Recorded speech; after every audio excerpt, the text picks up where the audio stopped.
Good morning विद्यार्थी मित्रों, केम छो? मजामां ने? रोजनु रोज तैयार करता रहेवानुं बच्चों। सारूं परिणाम लाववुं होय तो नियमिततानो गुण आपणे केळववो जोईए। नियमित आपणुं काम करवुं जोईए। जोईए आपणे आजे धोरण 12 भौतिक विज्ञान पाठ 13 न्यूक्लियस आ प्रकरणनी अंदर आजना लेक्चर में આપણે સ્વાધ્યાયના કેટલાક દાખલા જોવાના છે મિત્રો। અહીં રકમ લખેલી છે। સ્વાધ્યાયનો દાખલો 13.12 88 રેડિયમ 226 ના આલ્ફા ક્ષય માટેની પ્રક્રિયા। તો જો અહીંયા હું પહેલાં પ્રક્રિયા લખી દઉં। આપણી પાસે મૂળ જનક તત્વ 88 RA 226 છે અને આપણે મૂળ તત્વ અથવા જનક તત્વ કહીશું। હવે આલ્ફાનો ક્ષય થાય। આલ્ફા એટલે તમે જાણો છો મિત્રો, હિલિયમ પરમાણુનું ન્યુક્લિયસ, જેને આલ્ફા કણ કહેવાય। આલ્ફા કણના ઉત્સર્જન દરમિયાન પરમાણુ ક્રમાંકમાં 2નો ઘટાડો થાય। તો 88માંથી 2 જાય તો 86। પરમાણુ દળાંકમાં 4નો ઘટાડો થાય। 226માંથી 4 જાય તો 222 અને 86 પરમાણુ ક્રમાંકવાળા તત્વનું નામ આરએન છે। અને આ પ્રક્રિયા દરમિયાન કંઈક ઉર્જા ઉત્પન્ન થતી હશે, જેને પ્રક્રિયાનું ક્યુ મૂલ્ય કહેવાય। તો આપણે આ ક્યુ મૂલ્ય શોધવાનું છે। સાથે સાથે આ જે આલ્ફા કણ છે એ આલ્ફા કણની ગતિ ઉર્જા પણ આપણે શોધવાની છે। આના ન્યુક્લિયસનું દળ આપણને આપી દેવામાં આવ્યું છે। આના ન્યુક્લિયસનું દળ પણ આપવામાં આવ્યું છે અને આ આલ્ફા કણનું દળ પણ આપવામાં આવ્યું છે। ઘણીવાર રકમમાં આલ્ફા કણનું દળ ના પણ આપેલું હોય, કારણ કે પુસ્તકના સ્વાધ્યાયની શરૂઆતમાં જ કેટલોક દળ આપી દીધેલો છે, તો એ આપણે યાદ રાખવો પડશે।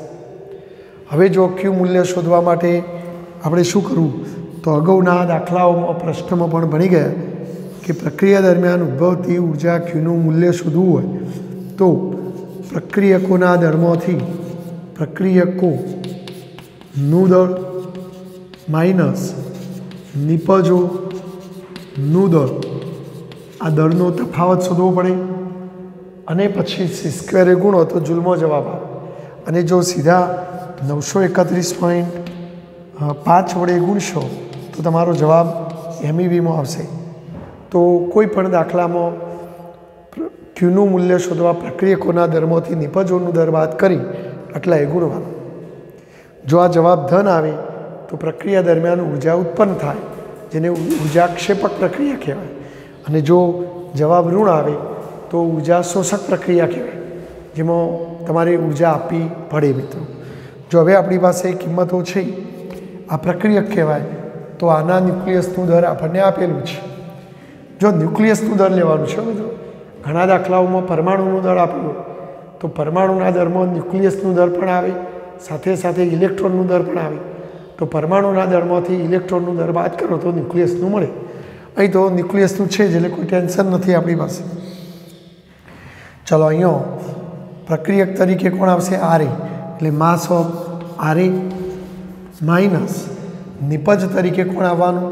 તો RN અને હિલિયમ। તો RNનું દળ અને હિલિયમનું દળ આપણે બાદ કરવાનું અને કૌંસમાં 931.5 બરાબર આટલા ગુણી કાઢવા। ચલો, હવે આપણે દળની કિંમતો મૂકીએ મિત્રો। તો જો RNનું દળ RAના ન્યુક્લિયસનું દળ 226.02540 એટોમિક માસ યુનિટ માઇનસ RNનું દળ 222.01750 એટોમિક માસ યુનિટ અને આલ્ફા કણનું દળ 4.002603 ગુણ્યા 931.5 MeV। હવે કેલ્ક્યુલેટરથી આટલાનું સાદુરૂપ આપીએ મિત્રો, તો જો મેં આપેલું છે એનું સાદુરૂપ 0.005297 0.005297 00 52 97 અને ગુણ્યા 931.5। હવે કેલ્ક્યુલેટરથી આટલાનું સાદુરૂપ આપીએ તો ક્યુનું મૂલ્ય 4.934 MeV। જો ક્યુ ધન આવે અને ક્યુ ધન આવે એટલે આટલી પ્રક્રિયા દરમિયાન ઉર્જા ઉત્પન્ન થશે, તો આને વિમુક્ત થતી ઉર્જા કહેવાય। અને વિમુક્ત થતી એટલા માટે મેં કીધું કારણ કે પ્રક્રિયા દરમિયાન ઉદ્ભવતી ઉર્જાનું મૂલ્ય ધન છે। હવે મિત્રો આ જે ઉર્જા ઉત્પન્ન થઈ એ આ નિપજો જે બન્યા એ બંનેની ગતિ ઉર્જા સ્વરૂપે, તો અહીં ઉત્પન્ન થતી ઉર્જા નિપજ કણોની ગતિ ઉર્જા સ્વરૂપે જોવા મળશે। જો હવે નિપજોમાં આપણે એક કામ કરીએ, આર્યન ને પ્રથમ કણ કહીએ, હિલિયમ ને બીજો કણ કહીએ। જો આર્યન ને પ્રથમ કણ ગણીએ કહીએ તો તેની ગતિ ઉર્જા જેને K1 કહીએ। હવે આપણે 11માં ગતિ ઉર્જાનો 2-3 સૂત્રો હતું। એક દ્વિતીયાંશ mv² પણ હતું, એક બીજું હતું p²/2m। તો જો હું આર્ય સૂત્ર વાપરું તો પહેલા કણનું વેગમાનનો વર્ગ છેદમાં 2m1। જો m1 એટલે પહેલા કણનું દળ, તો આ પહેલા કણનું દળ એટલે પરમાણુ દળાંક લેવાનું 222। ચલો એ રીતે He બીજો કણ ગણીએ કહીએ તો તેની ગતિ ઉર્જા K2, તો બીજા કણનું વેગમાન /2m2। માટે હવે આ ઉત્પન્ન થતી ઉર્જા એ આ નિપજ કણોની ગતિ ઉર્જા સ્વરૂપે હોય, તેથી આપણે આવું કહી શકીએ K1 + K2 બરાબર પેલી ઉત્પન્ન થતી ઉર્જા। તો આ ઉત્પન્ન થતી ઉર્જા આ બંને કણોની ગતિ ઉર્જા સ્વરૂપે પ્રાપ્ત થઈ હશે। ચલો K1ની જગ્યાએ શું લખું મિત્રો? p1² / 2m। K2ની જગ્યાએ p2² / 2m2 બરાબર Q। જો ગતિ ઉર્જા એ અદિશ રાશિ છે, એમાં દિશા ના આવે, એટલે આ વેગમાનનો મૂલ્યો લેવાનો છે। હવે આપણે આને સમીકરણ નંબર 1 કહીને ઊભું રાખીએ। હવે વેગમાન સંરક્ષણના નિયમ પ્રમાણે, વેગમાન સંરક્ષણનો નિયમ મુજબ અંતિમ વેગમાન બરાબર પ્રારંભિક વેગમાન। વેગમાન સંરક્ષણના નિયમ મુજબ કુદરતમાં થતી તમામ પ્રક્રિયાઓમાં વેગમાનનું સંરક્ષણ થાય જો બાહ્ય બળ શૂન્ય હોય તો। અને અહીં બહારથી કોઈ બળ લાગતું નથી, આ તો અંદરથી કોઈ પ્રક્રિયા થાય છે। માટે અહીંયા પ્રારંભિક વેગમાનને અંતિમ વેગમાન સરખું। હવે પ્રારંભમાં આપણું આ તત્વ સ્થિર હતું, તો એનો વેગ 0 હોય તો પછી પ્રારંભિક વેગમાન તો 0 થાય। પણ હવે અંતમાં આ બે બન્યા અને આ બંને તો ગતિ કરશે, તો એમને વેગમાન હોય તો ચલો પહેલા કણનું વેગમાન p1 સદિશ વત્તા બીજા કણનું વેગમાન p2 સદિશ, તો અંતિમ વેગમાન p1 + p2, પણ પ્રારંભિક વેગમાન 0। તેથી p1 સદિશ બરાબર, આને પેલી બાદ લેજો તો -p2 સદિશ। ચલો મૂલ્ય લઈએ, તો મૂલ્ય લેતો તો આ બાજુ p1નું મૂલ્ય, આ બાજુનું p2નું મૂલ્ય એટલે માનાંક લે તો ઋણનું ધન થઈ જાય। તો બંનેનો મૂલ્યો સરખો હોય પણ દિશા પરસ્પર વિરુદ્ધ હોય, તો એક ટુકડો આમ જતો હોય તો બીજો એને વિરુદ્ધ દિશામાં જાય, બંને વચ્ચે 180નો ખૂણો બને।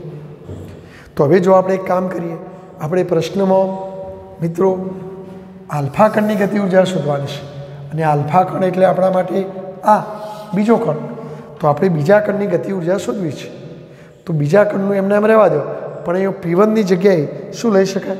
p2, તો p1 = p2 તો લેતો તો સમીકરણ 1માં કિંમત મૂકતો, સમીકરણ 1 પરથી तो चलो आ P1 ની જગ્યાએ હું શું લખું મિત્રો? P2.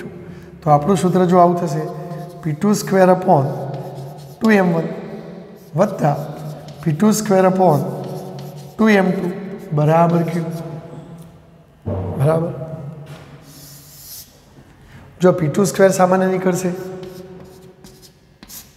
2a સામાન્ય નીકળશે, તો કૌંસમાં 1/m1 પ્લસ 1/m2 બરાબર Q. જો આ ચોકડી ગુણાકાર કરો તો P2 સ્ક્વેર અપોન 2 અહીંયા શું થવાનું? m2 પ્લસ m1 અથવા m1 પ્લસ m2 છેદમાં m1 m2 બરાબર Q. જો માત્ર જો આ ગુણાકાર છે મિત્રો, આ m2 ને બહાર લાવો તો P2 સ્ક્વેર અપોન 2m2, તો અહીંયા શું વધવાનું? m1 પ્લસ m2 છેદમાં m1 બરાબર Q. હવે P2 સ્ક્વેર અપોન 2m2 એટલે K2, તો આ K2 કહેવાય. તો K2 અહીંયા m1 પ્લસ m2 છેદમાં m1 બરાબર Q. હવે આપણને K2 શોધવામાં રસ છે મિત્રો, તો હું K2 ને સૂત્ર કરતા બનાવું તો K2 બરાબર Q. ચલો આ પદ ભાગાકારમાંથી તેઓ ગુણાકારમાં જાય, પેલું છેદમાં આવે બરાબર. તો K2 બરાબર Q m1 upon m1 plus m2. હવે અહીં m1 એટલે શું? તો જુઓ આપણે મિત્રો, ચલો સ્ક્રીનશોટ પહેલાં લઈ લેજો આટલું, એટલે હું અહીંયા પૂછી શકું. ચલો લેવાઈ ગયો સ્ક્રીનશોટ. હવે જો મિત્રો આપણે આને આ રીતે લખીએ ZX છે, તો અહીંયા જો Z -2 y a -4 અને વત્તા આલ્ફા ગણ તો 2he4 વત્તા Q. જો આને મેં પહેલો કણ કીધું અને આને બીજો કણ કીધું, તો પહેલા કણનું દળ m1 એ -4 લખાય અને બીજા કણનું દળ m2 કેટલું લખાય? 4 લખાય મિત્રો. બરાબર. તો આ પરમાણુ દળાંક કહેવાય. તો આપણે એ -4 ને 4 લખી શકીએ. બરાબર છે. તો જો હવે આપણે કિંમત મૂકીએ મિત્રો. ચલો તમે સ્ક્રીનશોટ લઈ લીધો છે મિત્રો. તો જો K2 બરાબર Q. ચલો m1 ની કિંમત બોલો, m1 ની કિંમત કેટલી લેશો? a -4 છેદમાં m1 પ્લસ m2, તો m1 a -4 પ્લસ m2 4 માટે Q a -4 અપોન a. એટલે જો આપણી ચોપડીમાં સીધું આ સૂત્ર આપી છે મિત્રો, આપણી ચોપડીમાં સીધું આ સૂત્ર આપી છે. બરાબર છે. એટલે તમે પણ આ સૂત્ર સીધું વાપરી શકો એમ, પણ આ તો કેવી રીતે આ સૂત્ર આવ્યું એ મેં તમને માહિતી આપી. ચલો અહીંયા એ કેટલું? 226. ચલો અહીં એ બરાબર 226 લેતો, કારણ કે આપણે આને ZX સાથે સરખાવ્યું છે, તો એની કિંમત 226 લેતો. K2 બરાબર Q 226 ઓછા 4 છેદમાં 226 માટે જો શું થશે મિત્રો? Q 226 4 222 upon 226. જો હવે આપણે કિંમતો મૂકીએ. બોલો Qની કિંમત તમે શોધી હતી. Qની કિંમત 4.934 222 અપોન 226 બરાબર છે. ચલો કેલ્ક્યુલેટરથી આનું સાદુરૂપ આપો મિત્રો. તો આ જવાબ 4.847 MeV. તો આ રીતે તમે K2 ગણી શકો. તો આ તમારો જવાબ છે આલ્ફા કણની ગતિ ઉર્જા. પણ જો આ સૂત્ર ક્યાંથી આવ્યું એ તમને ખ્યાલ આવી ગયો નહીં, તો એના માટે આ વસ્તુ તમે નોંધી લેજો. પરીક્ષામાં તમે આ સીધું સૂત્ર યાદ રાખો, કારણ કે ચોપડીમાં સીધું લખેલું છે એટલે આપણે લખી શકીએ, કોઈ માર્ક્સ ન કાપે. તો આ રીતે તમે ગણી શકો. ધારો કે તમને ઇન કેસ, ચલો સ્ક્રીનશોટ લઈ લો, ધારો કે તમને પરીક્ષામાં એમ કહેવામાં આવે મિત્રો કે પહેલા કણની ગતિ ઉર્જા શોધો, તો આપણે આ પહેલા કણની ગતિ ઉર્જા શોધવી હોય તો આપણે હમણાં જ વાત કરી કે K1 પ્લસ K2 બરાબર Q હતું. તો પહેલા કણની ગતિ ઉર્જા K1 શોધવી હોય તો Q માઇનસ K2. તો હવે આ જે Qની કિંમત આવી એમાંથી આ K2ની કિંમત બાદ કરી દેવાની, તો તમને પહેલા કણની ગતિ ઉર્જા મળી છે. બોલો ક્લિયર? તો આ રીતે તમે ગણી શકો, બરાબર. તો તમારે ગણવી હોય તો તમે ગણી શકશો આટલા MeV. તો આ Qની કિંમત જે છે 4.934, એમાંથી 4.847 બાદ કરજો, તમારો જવાબ આવી જશે. પણ આપણને નથી માગ્યો એમ, જો માગ્યો હોય તો આ રીતે તમે ગણી શકો મિત્રો. બોલો ઓકે? તો આ સૂત્ર કેવી રીતે આવ્યું એનો તમને અંદાજ આવી ગયો હશે, બરાબર છે. તો સ્ક્રીનશોટ પાડીને જે લખવાનું તો બાકી રહી ગયું હોય લખી કાઢજો મિત્રો.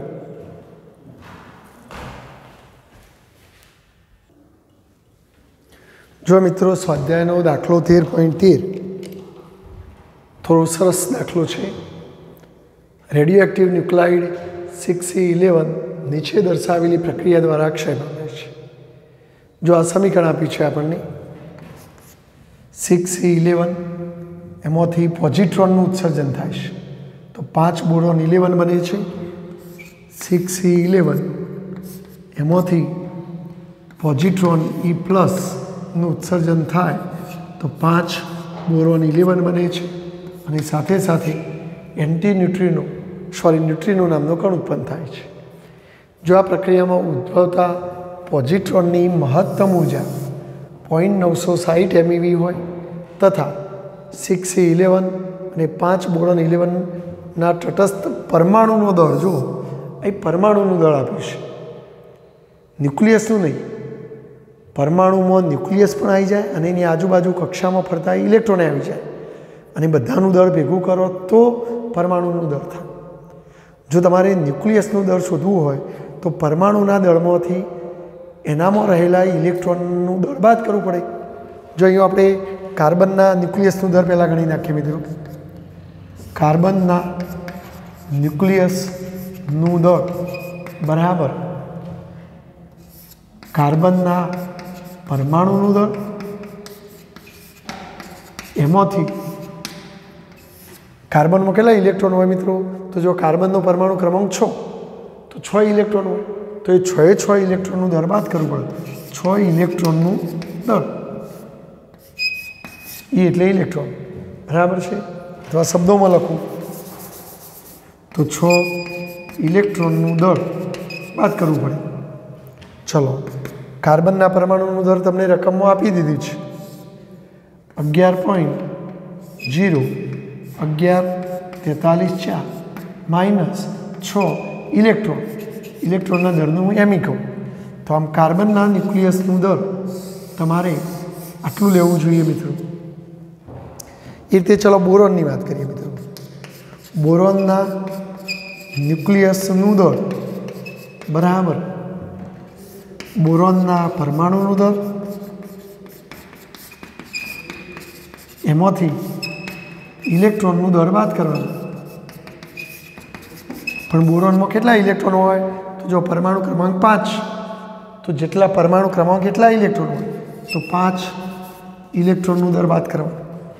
તો ચલો અહીંયા બોરોનના પરમાણુનું દળ આપણને આપી દીધું છે 11.000305 માઇનસ 5 ઇલેક્ટ્રોન, 1 ઇલેક્ટ્રોનનું દળ એમી, તો 5 ઇલેક્ટ્રોનનું દળ 5. આને આપણે બોરોનના ન્યુક્લિયસનું દળ કહીશું મિત્રો, રાઈટ. ચલો હવે ઉપરોક્ત પ્રક્રિયામાં Qનું મૂલ્ય શોધવું છે. તો જો આપણું Qનું સૂત્ર કે ભાઈ Qનું મૂલ્ય બરાબર પ્રક્રિયકોના દળમાંથી નિપજોનું દળ બાદ કરવાનું. તો પ્રક્રિયકનું દળ ઓછા નિપજનું દળ ગુણ્યા 931.5. તો જો પ્રક્રિયક તરીકે કાર્બન છે તો આપણે કાર્બનના ન્યુક્લિયસનું દળ 11.0114434 માઇનસ 6 MeV. ચલો માઇનસ નિપજનું દળ. તો જો નિપજમાં એક તો બોરોનનું દળ, તો હું બોરોનનું દળ લઈ લઉં પહેલાં 11.0305 માઇનસ 5 એમી. સાથે સાથે પોઝિટ્રોન બન્યું તો પોઝિટ્રોનનું એ દળ લેવું પડે અને ગુણ્યા 931.5 એટલે માઇનસ આ પોઝિટ્રોનનું દળ અને ગુણ્યા 931.5, કારણ કે પોઝિટ્રોન એ ઇલેક્ટ્રોનનું પ્રતિકર છે અને એનું દળ ઇલેક્ટ્રોનના દળ જેટલું જ હોય. તો જો હવે આનું સાદુરૂપ આપીએ મિત્રો, તો 11.0 11434, જો આ કૌંસ છોડીએ તો આ માઇનસ થાય, આ માઇનસ માઇનસ પ્લસ, એટલે જો આ માઇનસ 6 એમી, આ માઇનસ માઇનસ પ્લસ 5 એમી અને આ માઇનસ એમી, એટલે કુલ -6 ને -7, -7 એમી અને +5 એમી, એટલે સરવાળે થવાનું -2 એમી. બરાબર. અને આ તો ખરું જ. તો જો -11.0305 -2 એમી અને ગુણ્યા 931.5.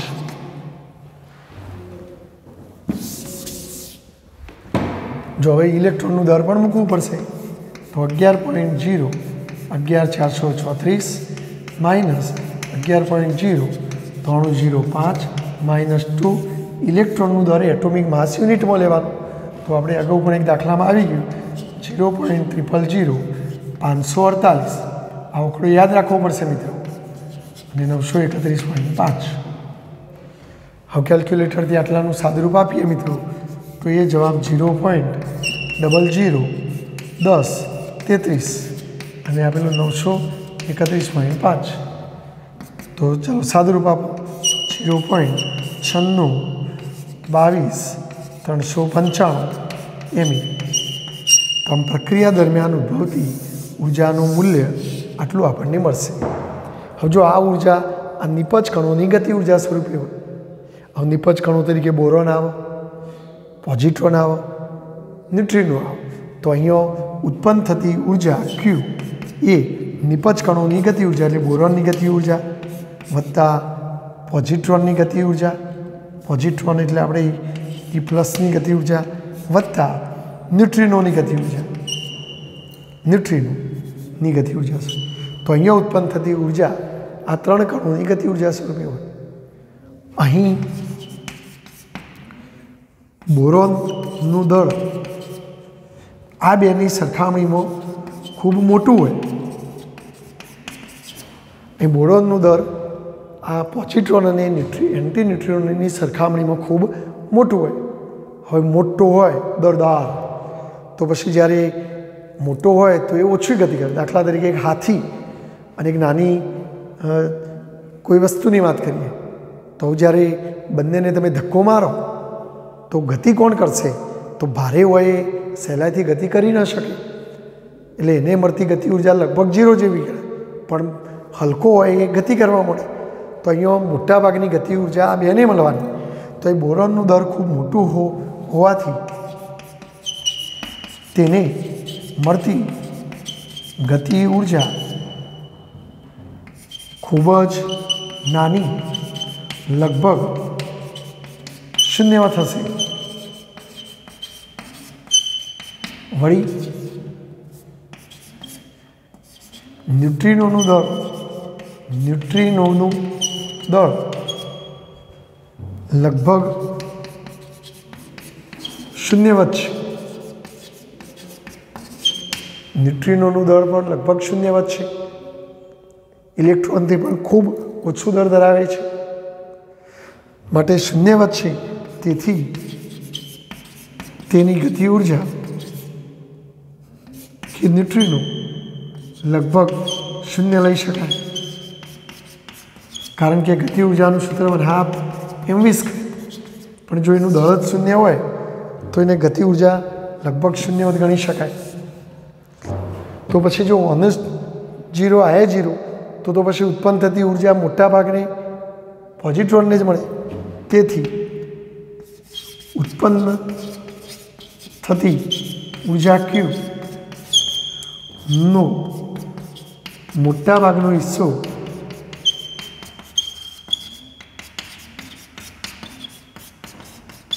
પોઝિટ્રોનને મળશે। તેથી પોઝિટ્રોનને મળતી મહત્તમ ગતિ ઉર્જા કે પોઝિટ્રોન ઇઝ ઇક્વલ ટુ આ બધી ક્યુ જેટલી અને કેટલી મિત્રો 0.962239 એમઈ।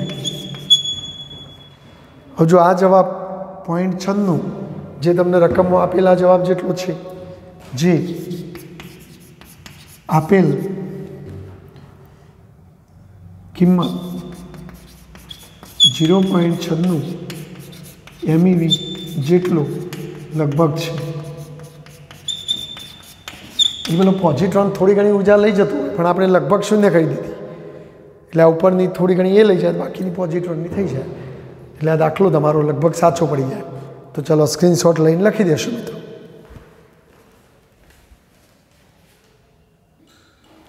જો મિત્રો આ દાખલો પણ આગળના દાખલાના જેવો જ છે। સ્વાધ્યાયનો દાખલો 13.14 એની 23 ન્યુક્લિયસના બીટાક્ષય માટેનું સમીકરણ લખવાનું છે આપણે, બરાબર। આ પ્રક્રિયામાં ઉત્સર્જતા ઇલેક્ટ્રોનની મહત્તમ ગતિ ઉર્જા શોધો અને આ તટસ્થ પરમાણુઓનો દર, જો એક પરમાણુ આપ્યો છે તો ચલો આપણે પરમાણુના દરને કેપિટલ એમ કહીએ, માસ ઓફ નિયોન, અને પેલાના પરમાણુના દરને માસ ઓફ સોડિયમ કહીએ, બરાબર। તો જો આનો પરમાણુનો દળ 22.994466 અને પેલાનું 22.989770 એટોમિક માસ, બરાબર છે। જો એ ગણતરીમાં આપણે ન્યુક્લિયસનો દર લેવો પડે। કોનો દર લેવો પડે? ન્યુક્લિયસ। પહેલાં આપણે સમીકરણ બનાવીએ, જો એની 23 એમાંથી કોનું ઉત્સર્જન કરવાનું છે મિત્રો? આ બીટા માઇનસ, અને બીટા માઇનસ એટલે -1 0। હવે એનીનો પરમાણુ ક્રમાંક તમને ખબર છે 10, 10માંથી ઓછા 1 બાદ કરો, 10 ઓછા 1 તો 11 થઈ જાય, અને 11 સોડિયમ 23 બને, અને જ્યારે ઇલેક્ટ્રોન ઉત્પન્ન થાય ત્યારે એન્ટી ન્યુટ્રિનો નામનો કણ ઉત્પન્ન થાય। તો આ જે છે તે આપણો ઇલેક્ટ્રોન છે, અને આ એન્ટી ન્યુટ્રિનો નામનો કણ છે, એન્ટી ન્યુટ્રિનો નામનો કણ છે, અને આ પ્રક્રિયા દરમિયાન ઉદ્ભવતી ઉર્જા ક્યુ કહીશું આપણે। જો હવે આમાં ન્યુક્લિયસનો દર લેવો પડે, આ જે પરમાણુનો દર છે, અને ન્યુક્લિયસનો દર શું? આપણે ન્યુક્લિયસના દર માટે સ્મોલ એમ સિમ્બોલ વાપરીએ। તો જો આપણે એનીના ન્યુક્લિયસનું દર, એનીના ન્યુક્લિયસનું દર જેને આપણે સ્મોલ એમ સિમ્બોલ વાપરીએ, તો આપણે અગાઉના દાખલામાં કીધું કે પરમાણુના દળમાંથી ઇલેક્ટ્રોનનું દર બાદ કરવું પડે। તો અહીં પરમાણુનું દર, જો એકવાર એક સ્ટેપ લખું છું, પરમાણુનું દર ઓછા ઇલેક્ટ્રોનનું દર, તો ન્યુક્લિયસનું મળે। તો જો આપણે માસ ઓફ એની, તો પરમાણુનું દળ કયું લખવાનું? કેપિટલ એમ એની, અને ઇલેક્ટ્રોન, તો એનીમાં કેટલા ઇલેક્ટ્રોન હોય? પરમાણુ ક્રમાંક 10 છે, તો 10 ઇલેક્ટ્રોન હોય, તો 1 ઇલેક્ટ્રોનનું દર એમી, તો 10 ઇલેક્ટ્રોનનું 10 એમી। આપણે કિંમતો પછી મૂકીએ। ચલો રીતે સોડિયમના ન્યુક્લિયસનું દર, તો એનએના ન્યુક્લિયસનું દળ જેને આપણે સ્મોલ એમ તરીકે ઓળખીએ, તો પરમાણુના દળમાંથી ઇલેક્ટ્રોનનું દર બાદ કરો, તો સોડિયમના પરમાણુનું દર કેપિટલ એમ એની, એમાંથી ઇલેક્ટ્રોનનું દર બાદ કરો। હવે સોડિયમનો પરમાણુ ક્રમાંક 11, તો 11 ઇલેક્ટ્રોનનું દર બાદ કરવાનું, તો 11 એમી, બોલો રાઈટ। હવે આપણે પેલું ક્યુનું મૂલ્ય શોધીએ, તો પ્રક્રિયા દરમિયાન ઉદ્ભવતી ઉર્જા ક્યુનું મૂલ્ય બરાબર પ્રક્રિયકોનું દળ, પ્રક્રિયકોનું દળ ઓછા નિપજોનું દળ ગુણ્યા 931.5। માટે જો મિત્રો પ્રક્રિયક તરીકે એની છે તો એનીના ન્યુક્લિયસનું દર આ લેવાનું. કયું લેશો? માસ ઓફ એની માઇનસ નિપજ તરીકે એને બન્યું તો એનીના ન્યુક્લિયસનું દર, અને એક ઇલેક્ટ્રોન બન્યું છે તો ઇલેક્ટ્રોનનું દર લેવું પડે, માસ ઓફ ઇલેક્ટ્રોન. અને જો અણુ દર તો શૂન્ય જેવું હોય એટલે લેતા નથી, બરાબર. અને ગુણ્યા 931.5. જો હવે કિંમતો મૂકીએ મિત્રો, બોલો એમ એનીની કિંમત કઈ મૂકશો? કેપિટલ એમ એની માઇનસ 10 એની માઇનસ, ચલો આની કિંમત તો એમ એની માઇનસ 11 એમી અને માઇનસ આ એમી અને કૌંસમાં 931.5. માટે જો આનું સાદુરૂપ આપશો તો માસ ઓફ એની, જો અહીંયા માઇનસ 10 એમી પછી આ કૌંસ શોષણ માઇનસ માઇનસ પ્લસ 11 એમી અને આ પાછું માઇનસ એમી, એટલે કુલ માઇનસ 10 ને માઇનસ એટલે માઇનસ 11 એમી અને પેલું પ્લસ 11 એમી, તો આ તો ઉડી જવાનું. તો માત્ર કેપિટલ એમ એની ગુણે 931.5. જો હવે આપણે આ કિંમતો મૂકીએ, બોલો કેપિટલ એમ એની કિંમત કેટલી? 22.994466 માઇનસ પેલાની કિંમત 22.989770 અને કૌંસ બાર ગુણ્યા 931.5.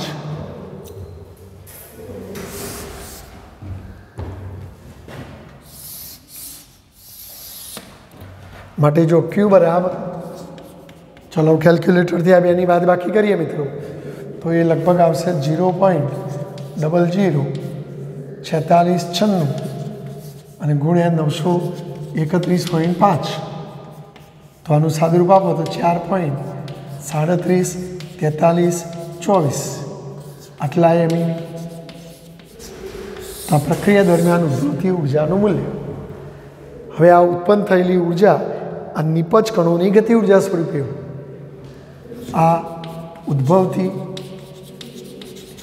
ઉર્જા નિપજ કણોની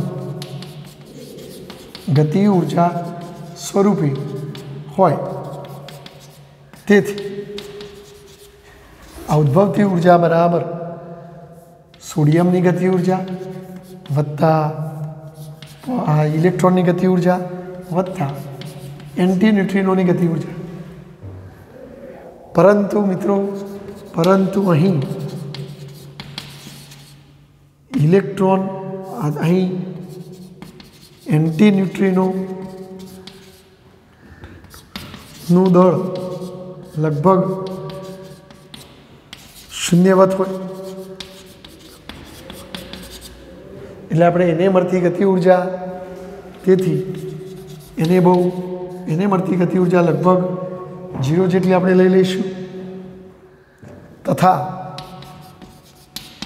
ઇલેક્ટ્રોનની સરખામણીમાં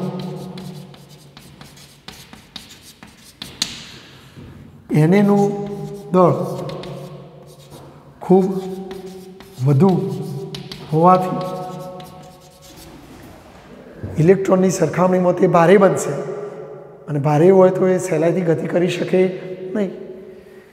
ખૂબ વધુ હોવાથી તેને મળતી ગતિ ઉર્જા ખૂબ જ ઓછી, લગભગ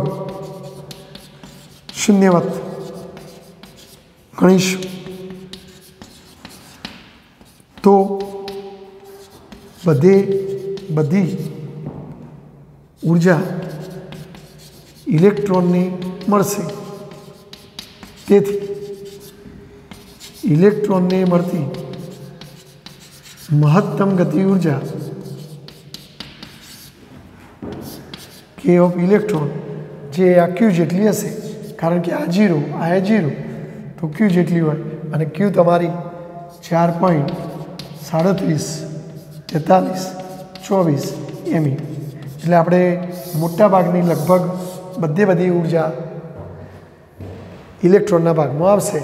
માટે ઇલેક્ટ્રોનની મહત્તમ ગતિ ઉર્જા, કારણ કે પેલાને લઘુત્તમ મળે ન્યુટ્રીનો એન્ટી ન્યુટ્રીનો, તો પછી એને લઘુત્તમ હોય તો અને મહત્તમ, એટલે પેલાને કશું નહીં આપવાની. તમને મહત્તમ શોધવાની કીધી એનો મતલબ પેલાને કશું નહીં આપવાની, બધી ઓની જ આપી દેવાની. તો આ તમારો જવાબ છે. ચલો સ્ક્રીનશોટ લઈ લખી દો મિત્રો.